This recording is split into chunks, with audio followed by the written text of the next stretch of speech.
Hello, welcome to the Psychic Stories podcast, encouraging conversations about mental health. Today I'm speaking to Dr. Erica and Dr. Linda. Dr. Linda works in A&E and Dr. Erica is a GP both at the NHS. They are both also lifestyle medicine physicians. They're the founders of Afternoon Tea with Docs and set out to empower everyone to enjoy good health by bringing health experts to the table over a hot cup of tea. Hello both, how are you doing? Hello, hi, thank you for having us.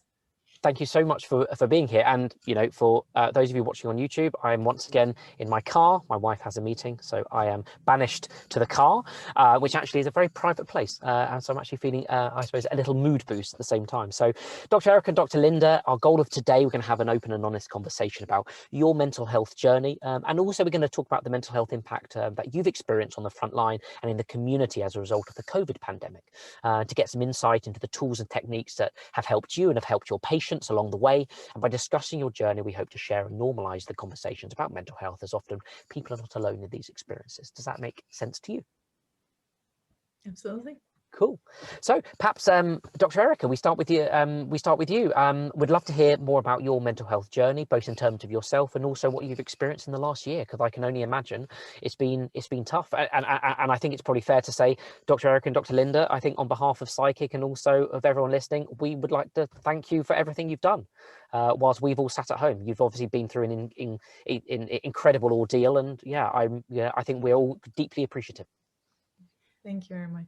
Thank you. I think everyone has experienced a lot over the last year. Some people have had a more negative experience than others. Some people have had more of a positive experience finding their way in lockdown. And I've actually had patients tell me that they've quite enjoyed lockdown. It's given them some space and been able to look after themselves better as a result. So there are some people who have had a positive impact from it. And I think myself included, although yes, working in the NHS during the pandemic at times have been quite tough, colleagues have been more supportive of each other. And also it's also given me some space at home as well without other obligations, and being able to spend more time with my husband during lockdown has been really nice. And actually just sitting out in the garden last summer, because we had lots of sunny days, and that was really lovely. And in terms of, my own mental health during the pandemic, I think I actually coped quite well with it. As I said, I found time and space, and I picked up new hobbies like painting. I started cooking a lot more, experimenting, because I used to love going out to eat. And with the lockdown, I wasn't able to do that. And so we started experimenting with lots of different sort of recipes, and that was quite fun for me.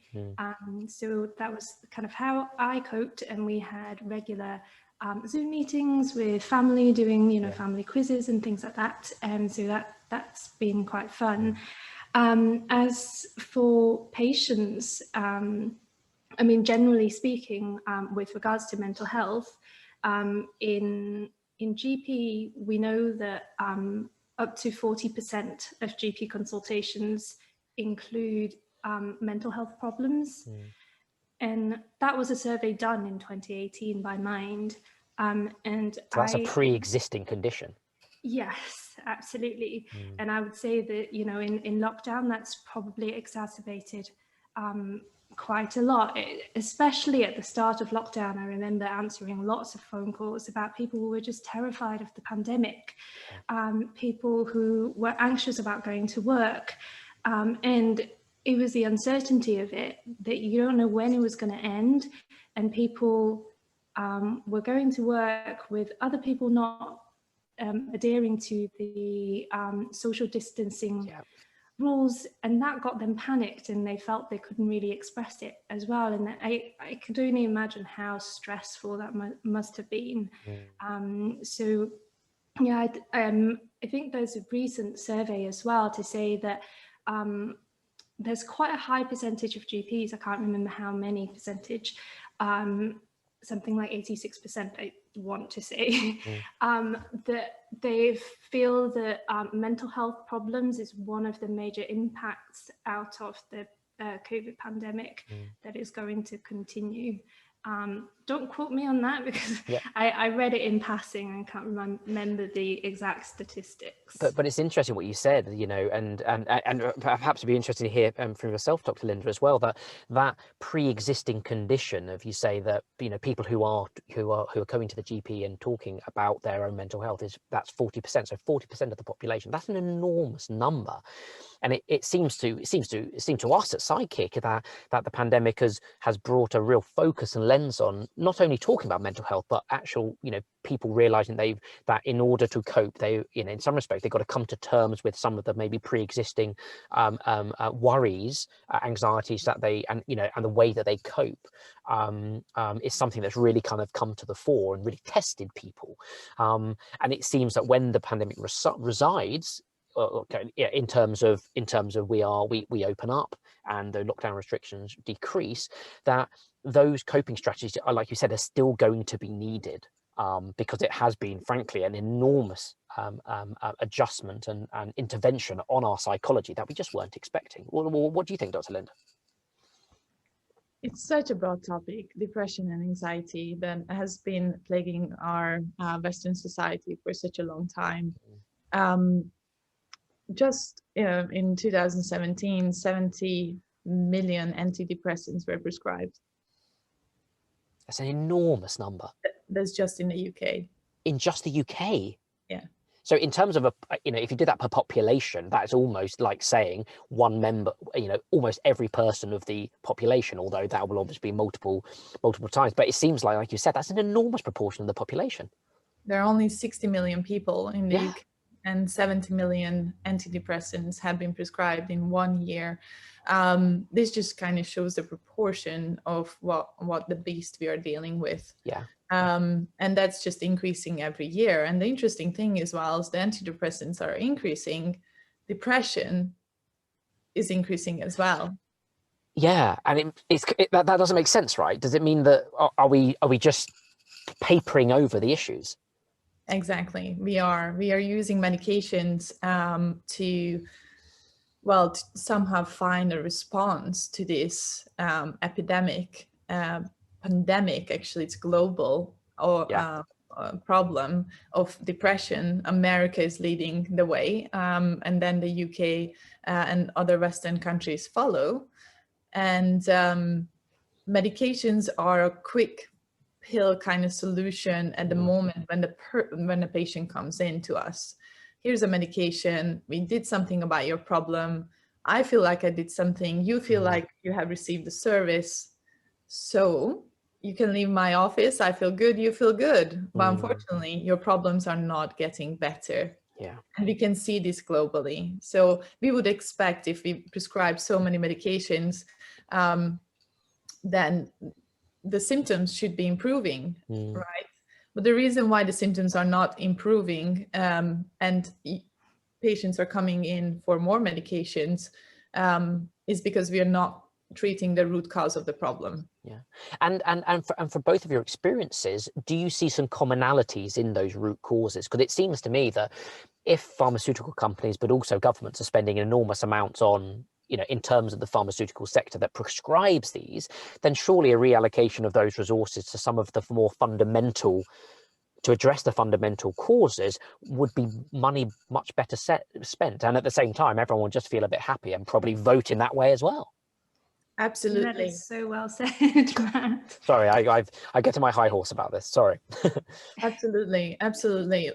Just knowing that the antidepressants are not working, we have to look at what can we do to improve. And this is exactly why with Erica we went into lifestyle medicine, where we subspecializing and looking at the root cause of the problems. For too long, we had been isolating our mental health from our bodies physically, in medicine, as well as when we look at the patient. So here's the head, the psychiatrist is treating this part. We refer the patient to it, and that's it. We are just looking at this. But this head is literally attached to your body. There is a system, the connection between mind and body is through this very thick nerve called the vagus nerve. Yes. Yeah. And everything that we do to our body is actually communicated to our brain, and vice versa. So there's the new science called the gut-brain axis, which actually shows that through the enteric nervous system, which is the nerves in our gut, by what we eat, how we exercise, how we feel with each other, loneliness and relationships, all of these things are actually affecting our mental health. So we have to attack our gut and the bacteria in our gut to be able to then affect our mental health. This is just one point. But I think you raise a really good point. And Dr. Erica, I'd love to hear your view on this. It seems like what we do across a lot of subjects in society is that we try and reduce them and analyze them. I mean, that's a root of the word. The analysis is about breaking things down into parts. And what we've seemed to have done in medicine, I maybe to say Western medicine, I don't know about Eastern, is we have, like you said, we have broken down our body into parts. And the way that people train, the way that people gain knowledge on those specific areas is linked to one specific area. And therefore, if you're a specialist who's trained for God knows how many years on the head, on the mind, but actually a lot of the root of the issue is, let's say, more holistic around, like you talked about, the gut-brain axis, then actually the way that we intervene, the way that we find solutions to these problems is almost broken from the start. Yeah, absolutely. And, like Linda said, the head and the body is separate. It's not separate. Just like when we go to the hospital, you see different departments, gastroenterology, cardiology, rheumatology, they're all being treated separately. And they, because the doctors in their own specialty are so good at what they do, sometimes they can neglect to think about the rest of, whatever is happening. And you can often get specialists who have contradictory views on certain subjects, and it is time we stop thinking of the body as separate parts, but as a whole, being holistic. And I think that is really important, and this is why Linda and I are both so passionate about lifestyle medicine. And Dr. Dean Ornish talks about the unified theory and about inflammation being the underlying sort of pathway for a multitude of diseases, any chronic diseases you can think of, like heart problems, high blood pressure, high cholesterol, diabetes. You might think of them as separate things, but actually the underlying sort of disease process there is a common pathway, and this includes mental health problems. And this is why we need to look at the body as a whole. And whenever I have patients coming to me with mental health issues, and often you get patients who just come in and say, I want some meds, I want some antidepressants. And sometimes it is appropriate when they are, very low, but I won't just prescribe an antidepressant and say, there you go, this is it. We talk about, the body as a whole, and antidepressant is just a piece of the puzzle. And we need to look at their sleep, their physical activity level, what they're eating, the people they hang out with, their job, relationships. Are they lonely? Are they a carer for somebody? And alcohol as well is a big one, because a lot of people tend to drink to self-medicate, to sleep. A lot of people find it helps me sleep, but actually it affects your sleep architecture. And also alcohol itself is a depressant. So when you take an antidepressant and you take a depressant at the same time, it kind of cancels out, and it doesn't really make sense. So absolutely, we need to consider the body as a whole, and not look at mental health issues as a separate thing. And it's not just one thing that can fix everything. It's not just, I eat healthier and that's going to change everything. Eating healthy is a super important aspect, but also the exercise, the sleep, the relationship, and everything together. And it's really interesting. I mean, I think Dr. Linda, you spoke about addressing like those root causes, and Dr. Erica about pulling all those parts together. And do you see when people are, when you're talking to people in regard to depression, anxiety, but mental health, issues, disorders, do you, I'm trying to work out what I'm going to say. Do you see some commonalities there? Because one thing that, you know, I've experienced on this podcast is that I've had a series of, let's say, 40 conversations, and that's 40 hours worth of basically of hearing about people's mental health. And there's a lot of commonalities at how people actually do cope, we found. And actually a lot of those, you know, you could probably put a bucket of 10 activities that most people do or could benefit from that would help. Do you see some commonalities in terms of the root causes of some of this, the depression and anxiety across the broad population? Like you said, just prescribing antidepressants isn't working. What other things could be done, and maybe simple things that would enable that to kind of make a real impact? Absolutely. The commonalities are common because we are human, and as Erica said, the mechanisms which underline our well-being, overall mental and physical body, are the same.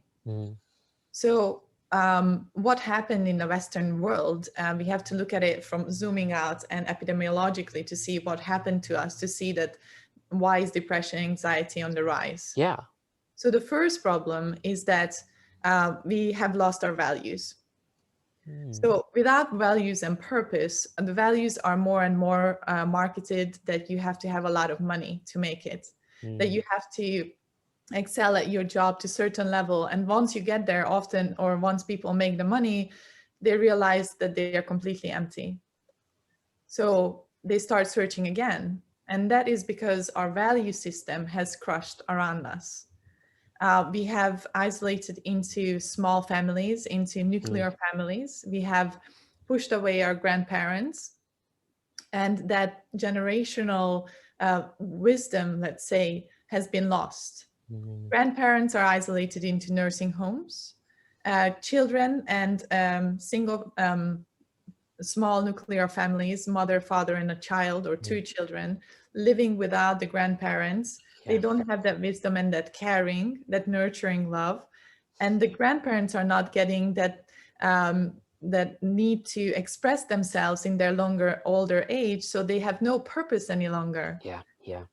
So this is a huge problem in every generation. By losing our families, we have lost our ways as a society. And we have to remember that humans are social animals. We cannot live alone.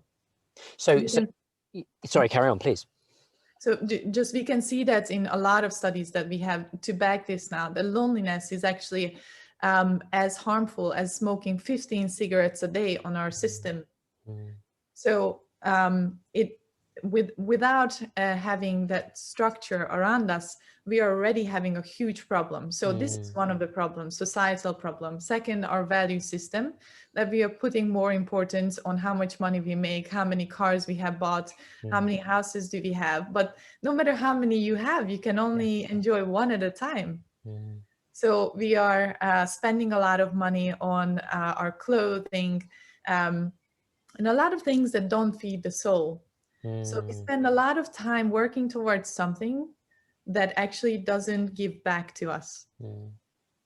And do you find, because I think that's fascinating, and fundamentally what it comes down to, and I think this is something that we've considered, you know, we thought about a lot before, is that the kind of as societies become more individualistic in general, and and especially as we moved into cities, and it becomes a bit, you know, very competitive, and it's about what I've got or what you've got, and then what us as a family unit have, and what everyone else has. That kind of, I suppose, that thought pattern is pervasive across society, and I think that's really interesting. Almost in some respects, it's almost like a negative thought pattern that is not nourishing, like you said, your soul. And Dr. Erica, I'd love to hear your view on that as well. And it's, you know, that kind of, I suppose, that moving from a individualistic way of doing things, and maybe the pandemic has taught us something, that actually, God, we need some connection, and actually reaching out to our parents and our grandparents is actually really important, not just for us, but for them as well. And how do we move to a more kind of community-based way of living? You know, I used to work over in Nigeria, and that's very, very collective-based, very family-based, very community-based, and it's something which didn't resonate with me, but I kind of could really see the value of it. Do you see other places, countries, you know, organized in a way that would be more appropriate for our mental health? I can't say I've you know, looked into that too much, but obviously in society where, you know, families are still living together, like you said, in Nigeria or in India, and I am, you know, Chinese, and our families are still, you know, fairly tightly knit, and you know, families would come together, drop, you know, whatever they're doing if somebody needs help. When you have that support and you know that you're going to get that support no matter what, I think that is really important. Very comforting. And what I see very often in GP is patients who really have no support network, and it is a struggle, especially when they're a single mum, they have no support network, they're estranged from their family. I mean, I work in an area where there is a lot of social issues, and I see this very often, and people literally have nobody to turn to, and that is really isolating. Whether you're young, whether you're old, you know, 90-year-olds living on their own with no family nearby, and you know, their kids in other countries or whatever, and then young parents with no help. This I see on a day-to-day basis, and when you are that isolated with no support, it is hard to then take time, take a step back, think about, you know, what you're eating. Do I have time to go and exercise? Do I have money to buy nutritious food? I mean, it doesn't have to be expensive, but sometimes you go for the easiest option because you have no time. So a microwavable meal might be a better option for you when you have no time and have, you know, 3 kids to look after and you're on your own.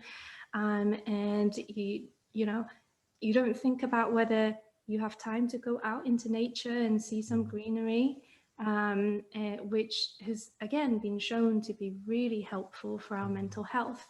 I think studies have shown that the natural recurring patterns in nature called fractals have been shown to reduce people's stress level by up to 60%. And in just by observing them? Yeah, by seeing these natural patterns, leaves and things. So I used to take my patients, Linda has as well, used to take our patients out on walks in, I went to parks because that was what I had. Linda's really lucky in the Peak District's got really lovely places to go to. And she took patients out before the pandemic on, you know, walks in nature. And this is really, really important. So, I mean, yeah, I mean, the fundamental question that's screaming in my mind, and obviously for yours as well, is like, we've had hundreds, if not thousands of years of progress. Why are we not doing anything about this mental health crisis? Or are we? Is it too big a problem? And how do we even start to solve this? And by the way, I don't expect, you know, solutions for both of you, because it's a rhetorical question. How do we tackle this, and what can we do to perhaps, if we can't tackle it, cope in the meantime? Yes, it is a great question, and personally I've been thinking about this for quite a while. My background is that I traveled, I'm seen through quite a lot of cultures. So I was born in the USSR, Russia. We went through Ukraine, Hungary, and went into the West, America, and from America went back to Slovakia, and here I am in the UK. Right, yeah. So this a lot of change.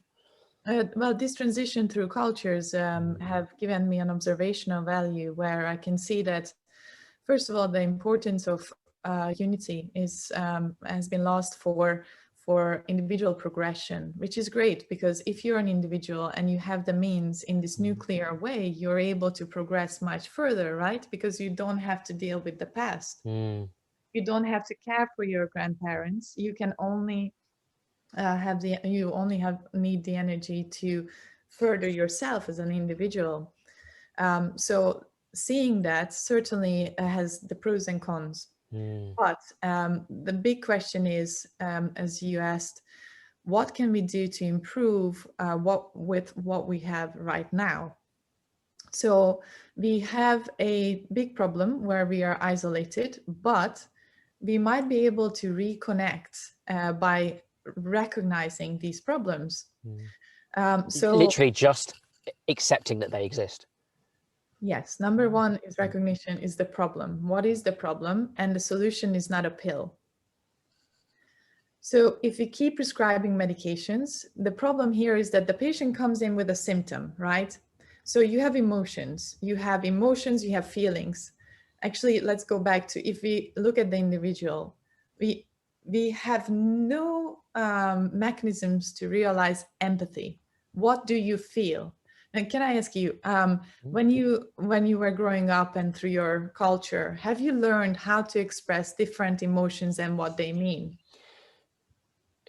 I think I suppose it's been self-taught, because I recognized that I wasn't able to do that, and I certainly don't feel that it was ever taught to me, or I never spoke about it. You know, emotions, feelings, and perhaps this is British culture. You know, we do have the Brits do have a bad name for keeping feelings and emotions pressed down, but no, I don't think we do. You know, I think I still struggle if someone says, "Are you feeling anxious?" I still struggle with. I don't really know what anxiety means or feels, frankly. And let's go back a little bit even more. Anxiety. What do you think about the basic empathies of, first of all, love and emotion? Within that emotion, how many emotions can you actually name? Anger. Let's see. We have anger. How else can we feel? Joyful. Okay. Excitement. Happy. Sad. I am trying to reel off Plutarch's theory of emotion here, by the way. But I think I'm struggling from then on. Like, you know, all these other emotions like anticipation and things like that, I've got no idea what they mean. Exactly. So I would invite you and the listeners to actually start learning from first you, because you, as you said, you can't change the world, but what you can is to take back control. Yeah, that's a very, very good point. Okay, so first of all, you have to learn what your emotions mean. Okay, so simple example, emotions are feelings that require neurological response. So I'm just gonna find 1 second to. Whilst Linda's doing that, please. just on her point of, you know, what you can do is take back control, and this is what lifestyle medicine is about, is giving you control.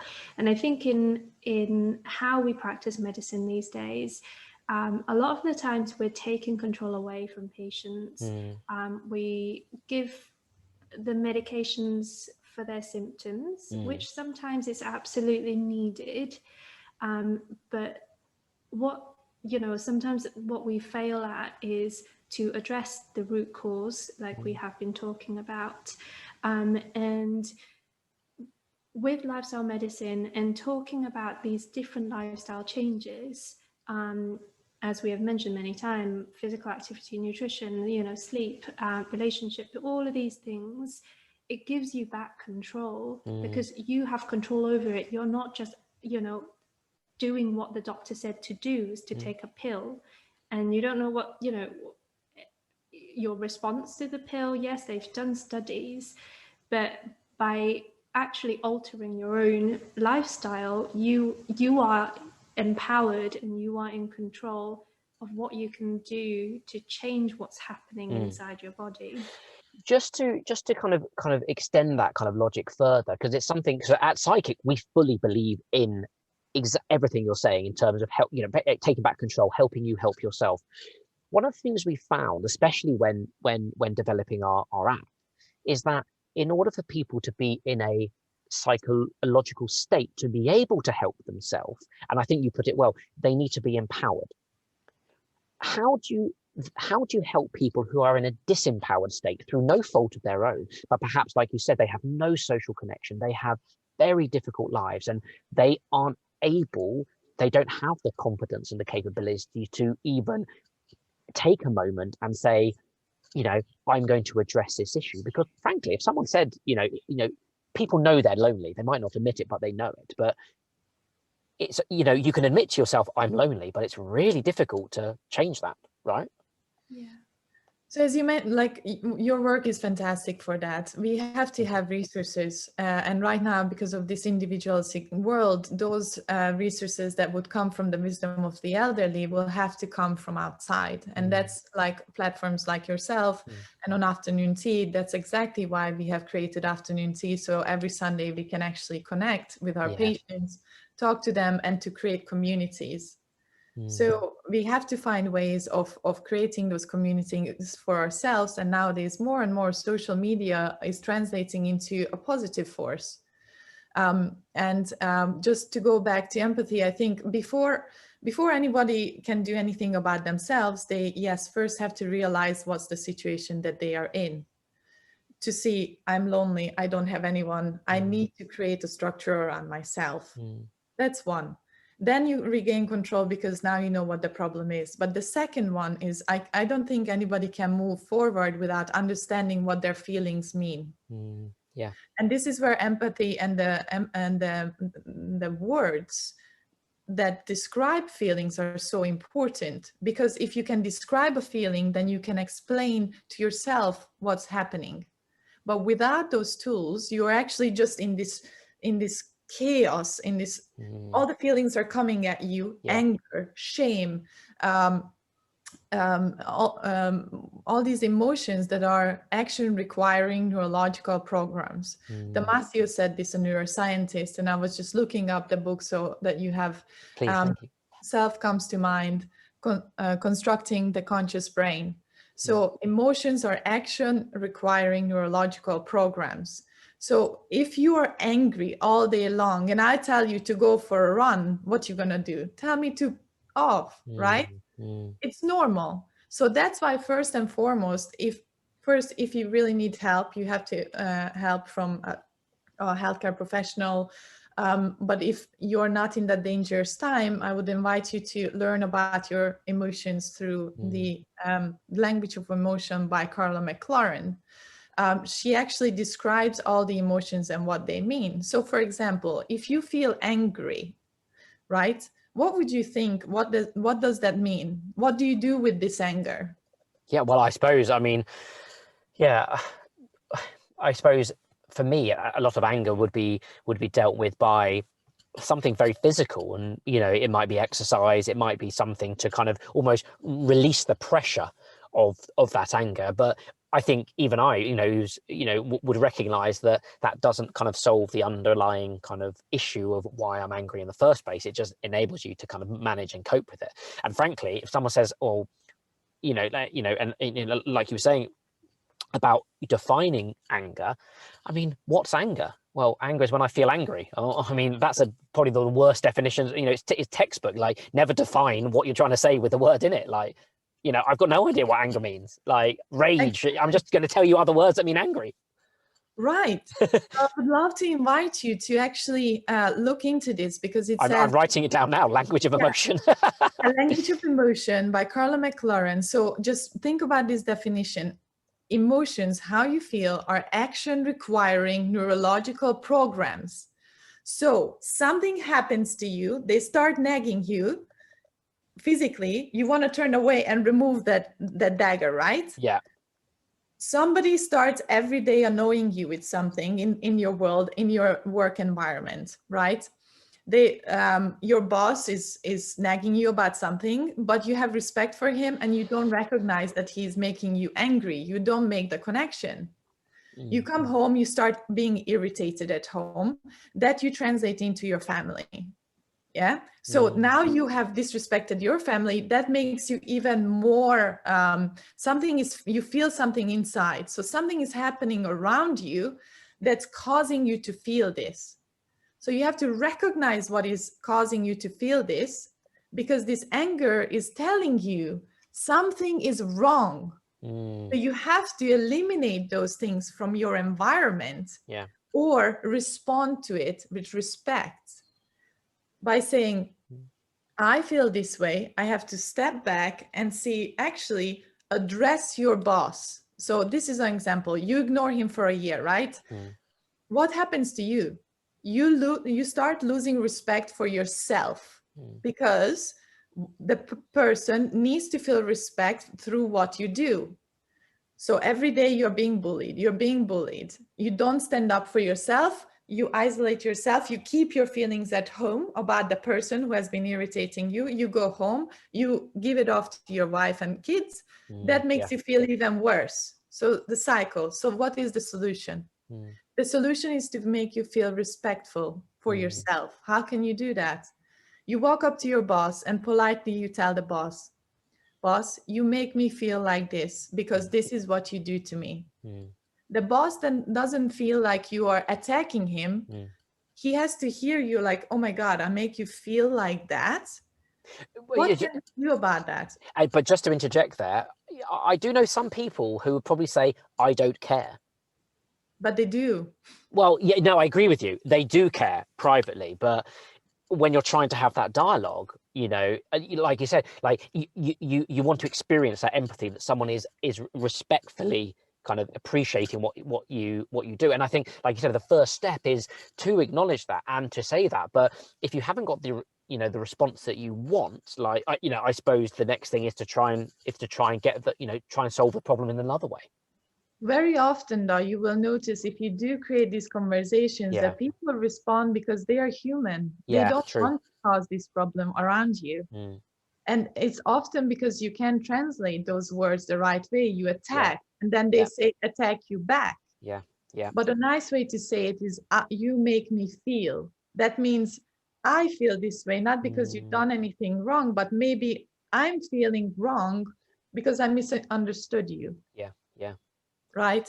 But you can only do that if you start to understand that a feeling shame, you're shameful for yourself because you didn't stand up for yourself. What does it mean? And you respond. But you can only do that if you have a vocabulary for your feelings and an understanding what those feelings mean. I think it starts with oneself.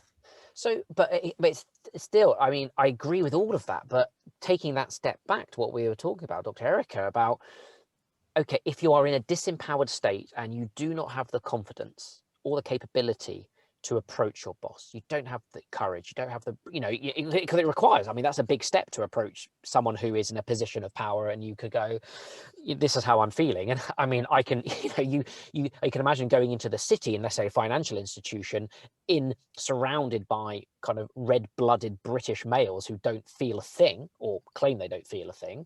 They're difficult conversations to have. Like, how do we get to a state of empowerment so we are able to go from a state where we are feeling, where we're feeling we can't cope, there's no hope, we've got no confidence, we can't do this, to a state where we can? And I think that's the thing. How do we go from a state of I can't to I can?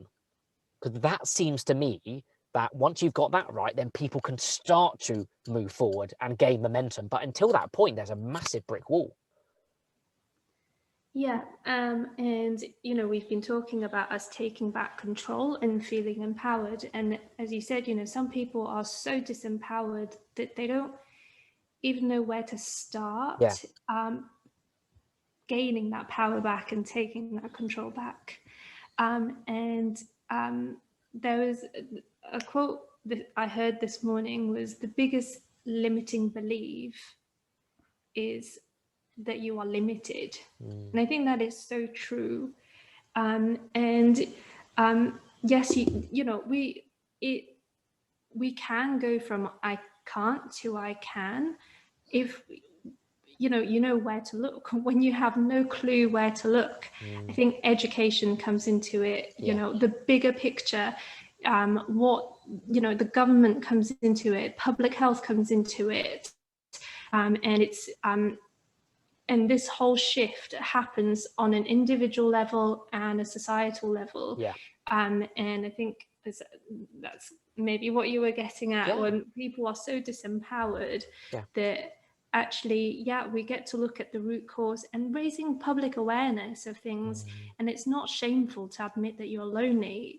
When, yes, people can, I get patients ringing me telling me that they're lonely, and that is okay. When I ring them for a simple medication review or something like that, I ask them, how are you feeling in the pandemic? And then, oh, you know, why, you know, somebody's taking the time to listen to me and, you know, wondering how I'm feeling, because there is no shame in feeling lonely, and it is a problem. It's not just a random feeling that you know, it is an issue. Like Linda said, this has been shown to be as bad as smoking 15 cigarettes on your health. Yeah. And it is a serious problem.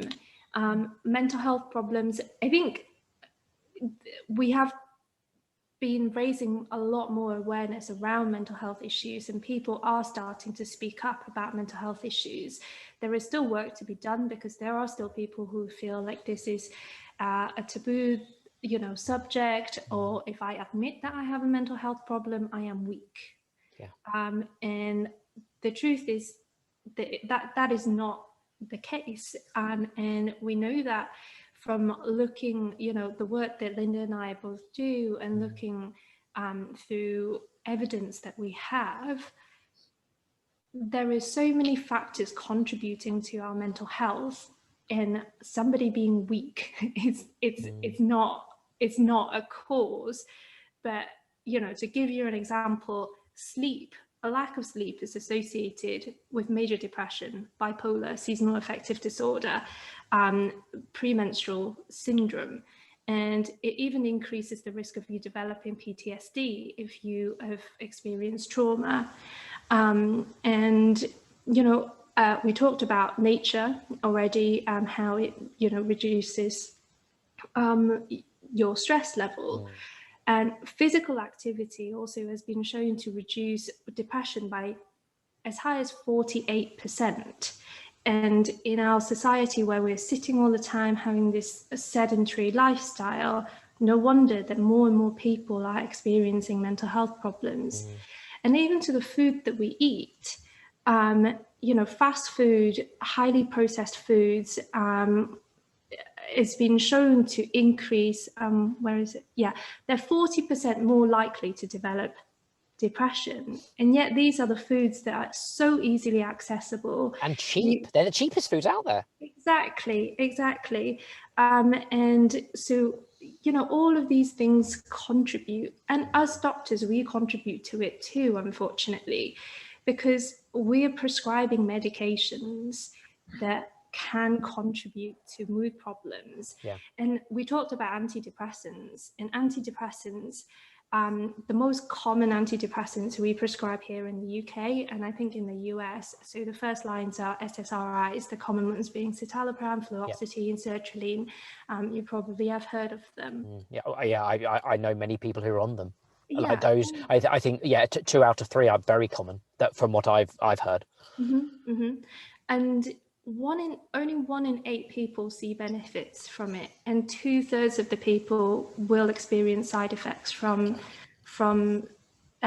these SSRIs. And what are the common side effects? If you look at our drug formulary, the BNF, which isn't marketed on the citalopram box, let's be honest. Sorry?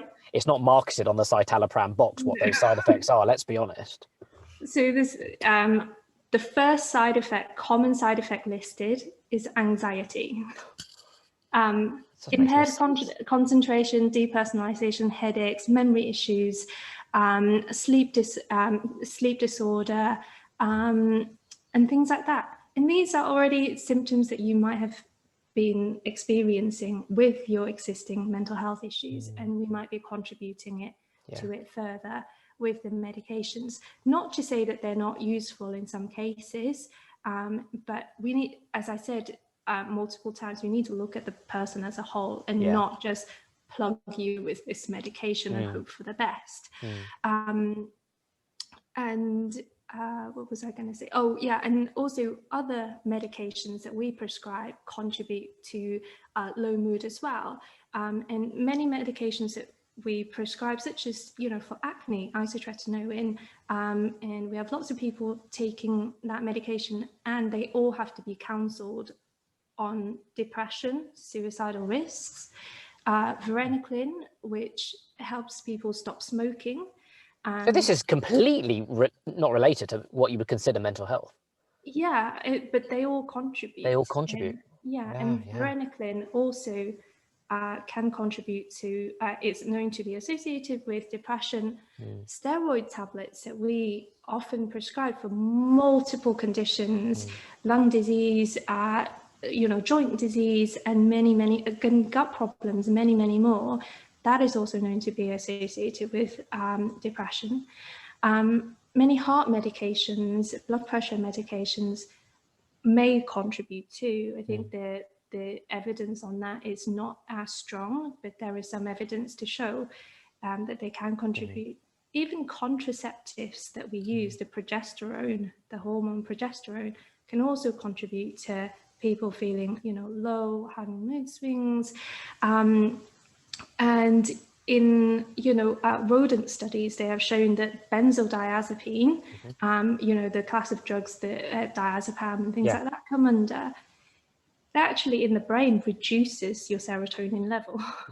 And yet we have lots of patients who are anxious who would come in asking for these drugs.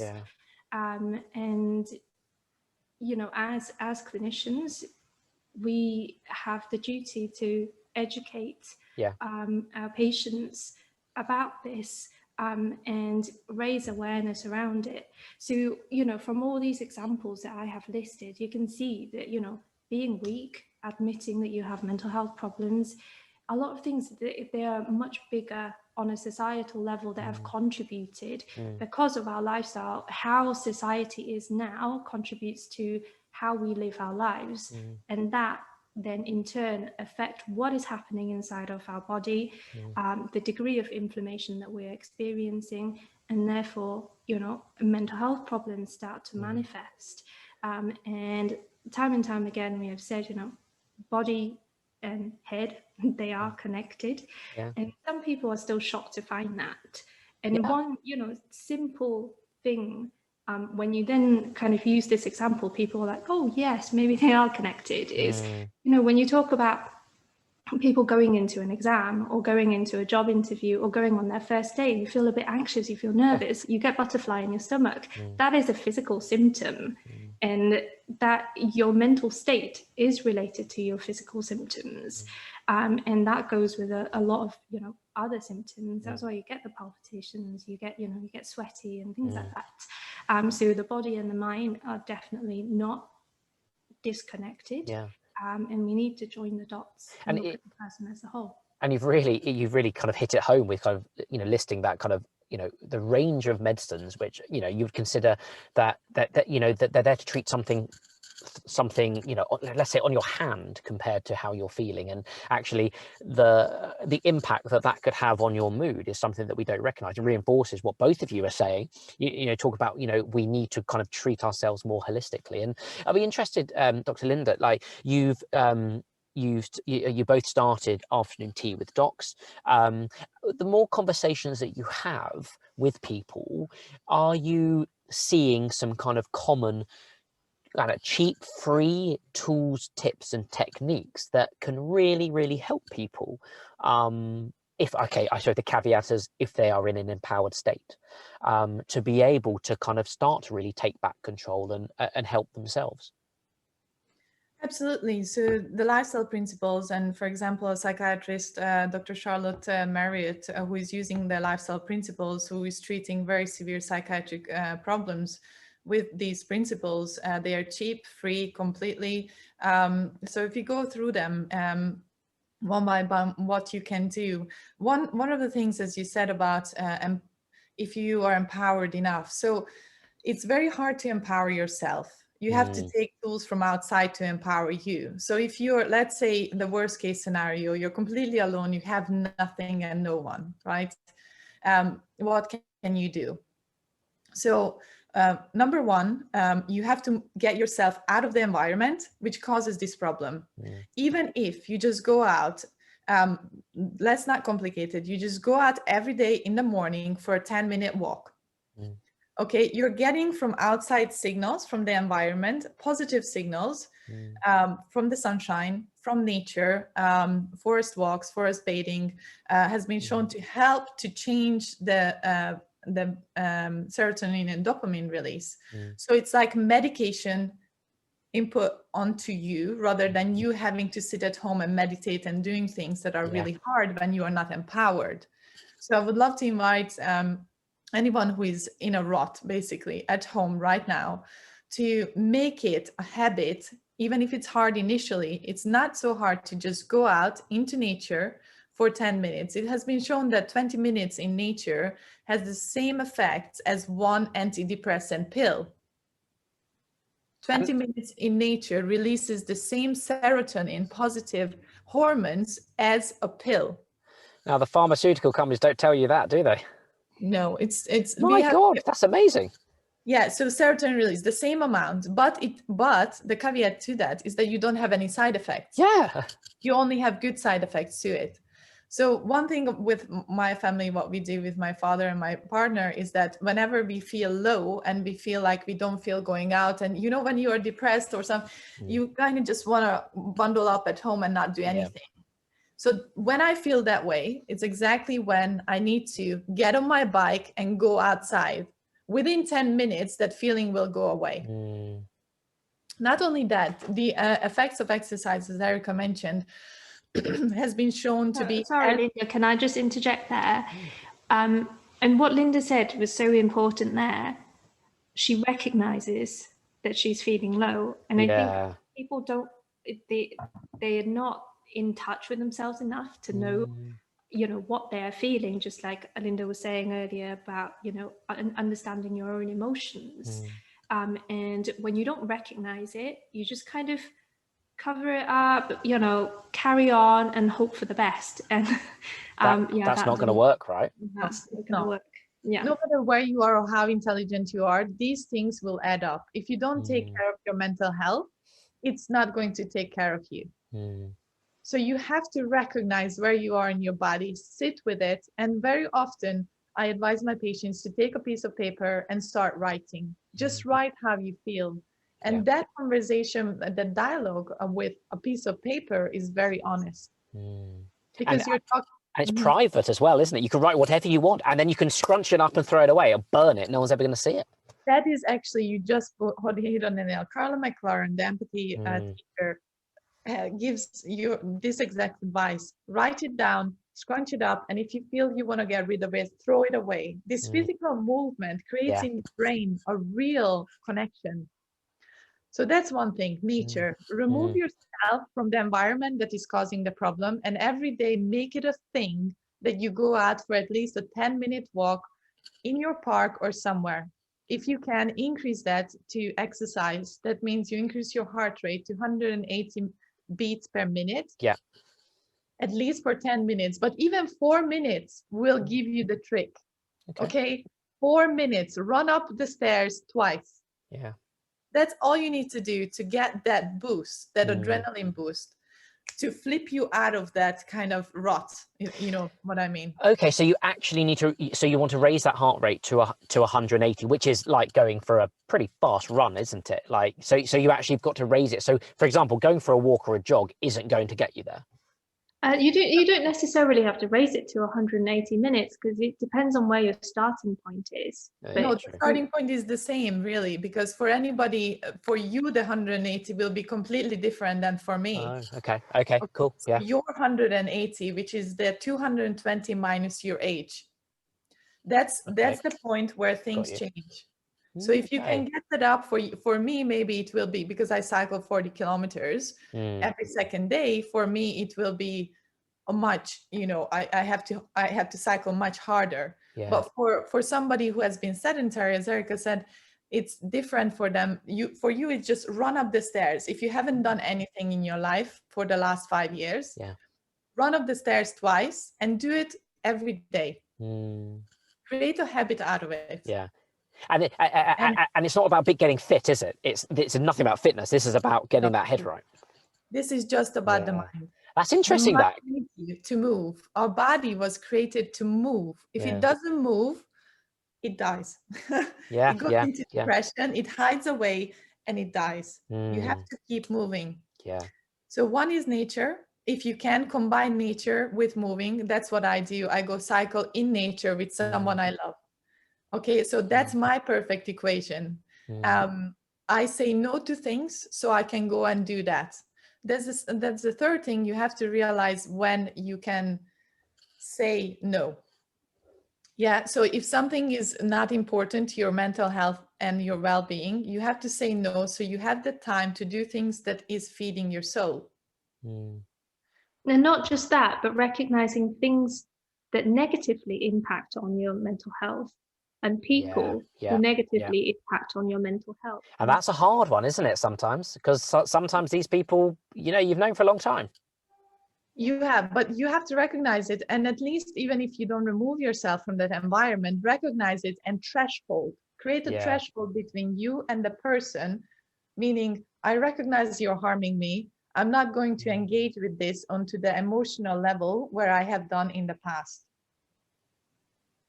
So actually, in some respects, you don't need, in that particular instance, if you recognize that someone in your life is being, is causing negativity, you don't need to just cut them off, but you just need to manage it in some respects. Exactly. But again, that comes to writing it down, recognizing this person is harming me.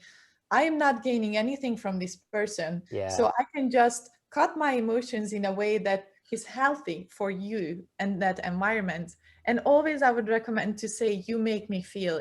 I found it to be very useful in my professional practice as well as with my friends and family. You make me feel. When you mentioned about, red-blooded Londoners, I would say that kind of environment doesn't happen that much. I'm more talking about people who are right next to you. And not only about the boss, but about, sometimes your friends are making you upset. And instead of talking to them, especially in Britain, I noticed they just shut down. Nothing, no emotion, turn around and then talk about you. And often don't make eye contact either. We just look down. Absolutely no eye contact, not even in emotional period. When you're in love and infatuated, you want to look in the person's eye and feel it and be okay with it. And when you feel upset, also say, well, actually, you made me feel sad. Or you made me so happy. And tell them that you are beautiful, wonderful, express the emotions. But what I would like to say is that the pillars where I said nature, you can take control 10 minutes in nature a day. Everybody can do it. If they can, that means they're not prioritizing their well-being. Second, a bit of boost of heart rate. Walking is good, but I would recommend to add that exercise in.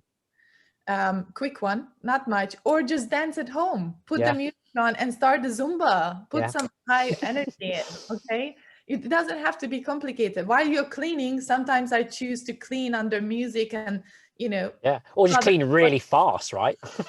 Clean fast. And, it's shown that it's the same effect and the heart rate goes up. The third thing is the gut-brain axis that we talked about, and highly recommend reading if you can, but the Psychobiotic Revolution, they are the leaders in Ireland and in the world, from Ireland, Cork University, in the gut-brain axis. Okay. And what we eat, and as Erica mentioned, that patients who eat processed food are 40% more likely to develop depression is because of the gut-brain axis. Your gut bacteria actually release called butyrate. It's an anti-inflammatory. If you eat processed food, the bifidobacterium, which releases this butyrate, actually dies out. This bacteria dies. So if you eat processed foods, the bacteria that could release happy hormones will die out. So you can regain the power by eating more fiber. More fiber from plants, from grains, and whole foods that are not processed foods. So right now we know that most of the Western world is eating fast food and a lot of processed cookies, milk, dairy, a lot of these things. Instead of eating real food, which is, real food, apples, pears, cucumbers, a lot of dark greens, none of these foods are in your homes nowadays. So increasing the fiber intake from these sources from 10 grams a day to at least 30 grams will actually release the happy hormones through your gut. Yeah. So you will get empowered every day by choosing the right things. Even if you're depressed and not in the right mindset, you can slowly shift what you eat. Yeah. So that's super important, to increase your food, Yeah. real food intake, and saying no to McDonald's and saying no to, you know, KFC, and instead of eating Weetabix in the morning, eat a real grains. And oats with oat milk, a lot of blueberries and raspberries. Those things you can do immediately today to get empowered. Yeah, and yeah, like you said, and you can literally go to the shops and make a choice not to get that microwave meal if you've got the time, because that's, you know, Dr. Erica, that's what you were saying, like, you know, someone who has no kind of, you know, social connections outside of their 3 kids, they are looking them after on their own and they've got no time. You know, you can see that how you've got to find a balance, and and perhaps the solution is, you know, if you are relying on ready meals and you honestly don't have the time to do that, then there are healthier ready meals out there, and actually trying to find, you know, trying to find things that work for you, because I think, Dr. Linda, you put it in a really nice way, finding your own equation. Yes, right? and also if you just think about what often you eat a cracker or like a bag of chips, you don't need time to change that to an apple. No, true. Although I do love a pack of crisps, but you're right though. Those are the choices you're making, right? Yeah. But knowing the science behind it, how empowering it is. Yeah. When you know how powerful it is by changing the microbiota in your gut. Yeah.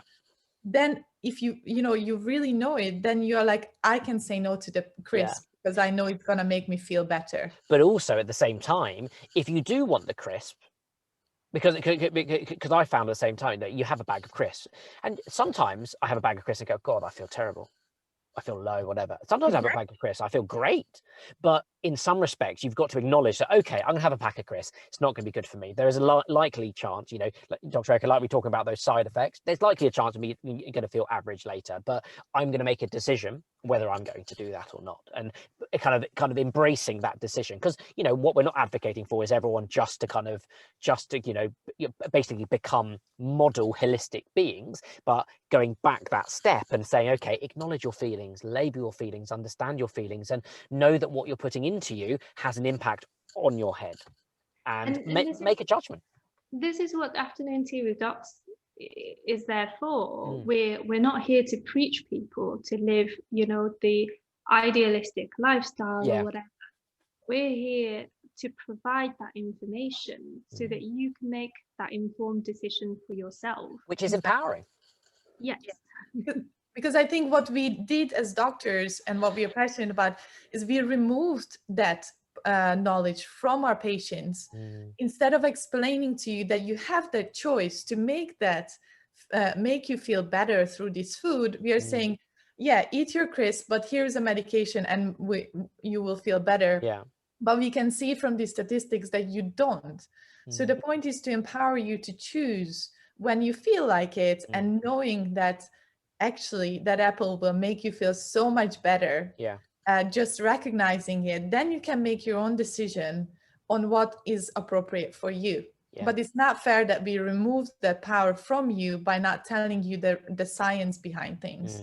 And that's evidence based. Well, I mean, I think my final question, perhaps Dr. Erica, you can start, is, and maybe it's a fundamental one. Yourselves as doctors, or both of you, yourselves as doctors, have gone through your medical training. You are now focused, you say, on A&E, on GP, but you have on the side gone and started Afternoon Tea with Docs, which suggests to me that, and I think everything that you've been saying is that what we are doing within medicine, in perhaps the UK only, I can only comment on, is not enough. And do you see, is there a fundamental recognition of that actually, when we start to train doctors who are just coming in, starting university now, doing their medical degrees, that actually they are taking a more holistic view? Are these things changing? Slowly. I think there is a change in that direction. It is slow, but I think the newer generation of medical students are a lot more aware of, you know, the lifestyle factors that we talked about. But when you talk to more experienced clinicians, sometimes this may be dismissed as, you know, common sense or, you know, basic, or, you know, it's not scientific. But the truth is, it is scientific, it is evidence-based. And there is a growing, you know, body of evidence. But it's interesting that we even need evidence to prove this. Yeah. This is something that we have been doing for, you know, so long before, you know, calling it, you know, modern medicine comes into play and our modern lifestyle came into play. This is, you know, something that we were just doing anyway. Yeah. And because of all these other factors, now we need research to prove that that was actually a better way. Yeah.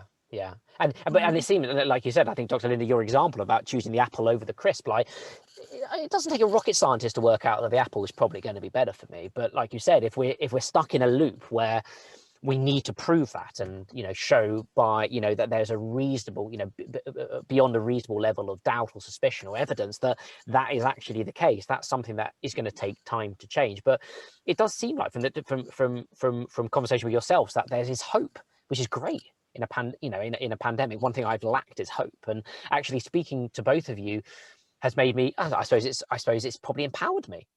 I think if there's something that's kind of sprung to mind is that throughout the conversations we've been having, I think, you know, there'd be some responses where you've mentioned something and I'm like, I can't. And that's just a negative thought saying I can't.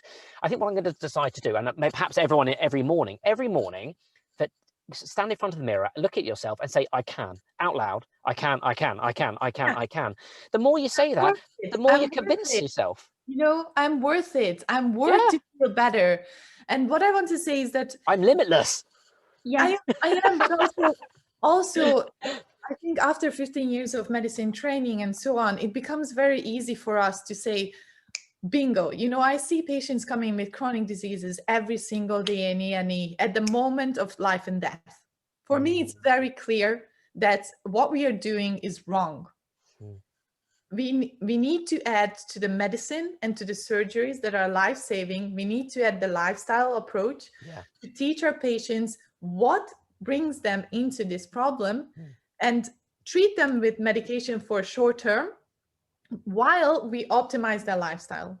So as a medical professional, our responsibility is to bring the clarity into this, because there's too much marketing that is teaching our kids and our friends and family what to eat. So our dietitians and nutritionists, since we are born, is marketing. So it's not okay. And we are very passionate about it. And we're going to say it loud and clear that there is lifestyle changes that once you take control, and we want to make you feel that it's empowering you, not removing your crisps and your food that you are addicted to because you were made to feel that. So with marketing, you started eating this, right? We started doing things in a certain way. What happens is your palate changes, the taste buds change, and you crave things through the gut microbiome. And the food's designed in that way, right? It is. It's full of sugars and trans fats, which are both not only are bad for your mental health, your emotions dip, but also it promotes cancer, high blood pressure, cardiovascular diseases, all of inflammation. As the underlying factor, right? Inflammation, Absolutely. So what's super important is that you can take back control. It is not going to take away from you. It's going to give you more options, more good feelings, more positivity. And that's why, as you said, you are so more hopeful now. We are more hopeful because we can see that this trend of chronic diseases, the pandemic of chronic diseases, we have a solution to, which is cheap, accessible to all. All we need to do is make it clear to patients that actually it's going to help them rather than take away from what they have known for too long. Well, and in no way is this about blaming people, because unfortunately society has been built in a way that we're not even kind of provided with the choices. Yeah. And we've kind of been pushed to make certain choices. Yeah. That are not necessarily the best choices. Yeah. But that's okay, right? We can start from now. Yeah, Exactly. we can start from now. You know, lifestyle medicine, I think it was Dr. Rob Lawson, who's the chairman of the SLM, British Society of Lifestyle Medicine, has said, you know, lifestyle medicine, if you think of a leaky tap, and we're mopping around a leaky tap, and that is kind of like what we're doing by giving you medicine, we're mopping it, the water. Whereas lifestyle medicine, we're going in, fixing that leaky tap, fixing it, turning it off. So we're going to the source, going to the cause, and managing things that way. And also just that kind of final point, like, it's not just on the doctor. The doctor's just going to give you something, that silver bullet to fix you. Like, it, you know, you've got to take ownership of this as well. Like, this is something that it's your life. You know, and you know, you sometimes talk to yourself, do you want a good life? Do you want a happy life? Do you want a positive life? If you do, then things might need to change, but that's okay. And it's hard, but if you surround yourself with like-minded people, get great education from people like yourselves, then you can do it. And I'm going to say that again, I can. You can, absolutely. You can and will, and just take one step at a time. Just one of those things that we mentioned today, change your food a little bit, go out for a little bit of walk. You can do it. You can put your shoes on. And the best thing that I do is I don't let my brain think in the morning. So when I wake up, I already have my shoes out and my training clothes. Get out, do it.